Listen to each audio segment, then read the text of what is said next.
മോളെ മോളെ, എന്താ അമ്മ എന്നെ വിളിച്ചത്? ഒന്നുമില്ല മോളെ, നീ അപ്പോഴേ എന്നോട് വീട്ടിലോട്ട് പോട്ടെ, കുറച്ച് ദിവസം ഇരിക്കാനെന്ന് പറഞ്ഞില്ലേ. ഞാൻ ആലോചിച്ചു, മോള് പോയിക്കോട്ടെ, കുറേ ദിവസമായില്ലേ, സ്കൂൾ പൂട്ടിയാലല്ലേ ഇങ്ങനെ ഇരിക്കാനൊക്കെ പറ്റുള്ളൂ എന്ന്. അതുകൊണ്ട് മോളിന്ന് പോയിക്കോ കേട്ടോ, വൈകുന്നേരം കുട്ടികളെയും കൂട്ടിയിട്ട് പോയിക്കോ.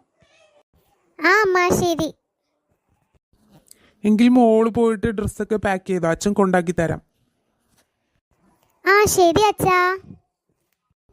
കണ്ടില്ലേ, നീ പൊയ്ക്കോന്ന് പറഞ്ഞപ്പോൾ ആ കുട്ടിയുടെ മുഖത്ത് വന്ന സന്തോഷം.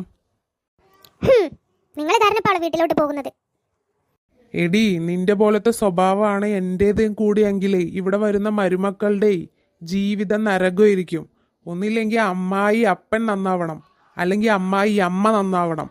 രണ്ടാളും ഒരേ മാതിരിയായി നടക്കില്ല. അതുകൊണ്ടാണ് നീ ദുഷിച്ചതായപ്പോൾ ഞാൻ നല്ലതായത്.